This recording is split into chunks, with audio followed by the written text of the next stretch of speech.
नमस्कार मंडळी, मी जान्हवी उवाच या माझ्या यूट्यूब चॅनलवर आपल्या सगळ्यांचं अगदी मनापासून स्वागत.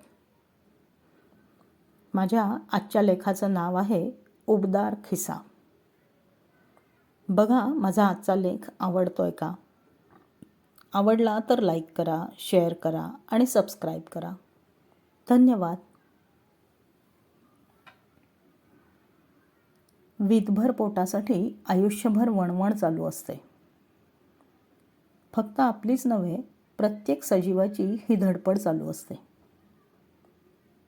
झाडांची मुळं जमिनीत खोल जाऊन जीवनरस शोधून काढतात आणि पानांपर्यंत पोहोचवत राहतात. पक्षी भल्या पहाटेपासून उडताना दिसतात. दाणे टिपून घेतात. चोचीत धरून घरट्यातल्या पिल्लुकल्यांना भरवतात. एका ओळीत चाललेल्या मुंग्यांच्या तोंडात देखील छोटे छोटे कण दिसतात. पावसाळ्यात जेव्हा सगळीकडे पाणीच पाणी असतं, तेव्हा या जीवांना कुठून अन्न मिळत असेल, कुठून ऊर्जा मिळत असेल? मुंग्या आपल्या वारुळात अन्नाचा साठा करून ठेवतात असं लहानपणी कधीतरी ऐकलं होतं. यात किती तथ्य आहे हे मला माहीत नाही. आपण माणसं मात्र प्रत्येक गोष्टीचा मुबलक साठा करत असतो. कितीही असलं तरी आपण अजून जमा करत राहतो.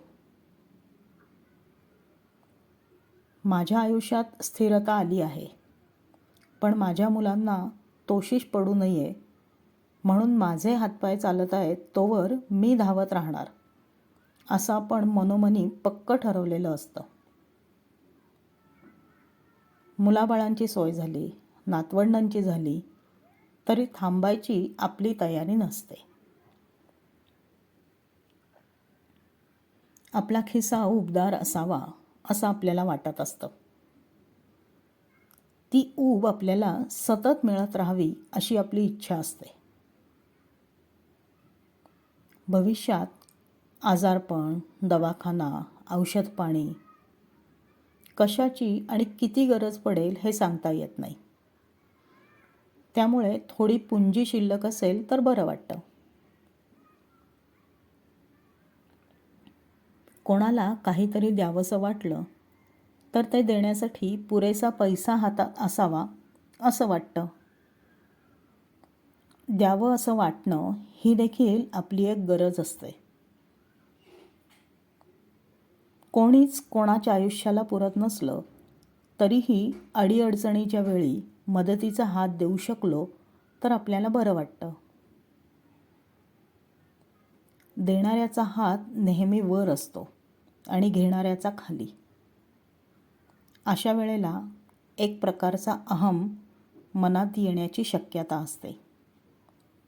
म्हणून एका हाताने देताना दुसरा हात घेणाऱ्याच्या हाताखाली असेल तर मी दाता आहे हा अहम न राहता देण्याचे भाग्य त्याने मला दिलं म्हणून त्याच्या हाताखाली असलेल्या माझ्या हातात हे दान पडलं असं समाधान मिळतं. खिसा उबदार असावा असं कदाचित म्हणून वाटत असावं. धन्यवाद.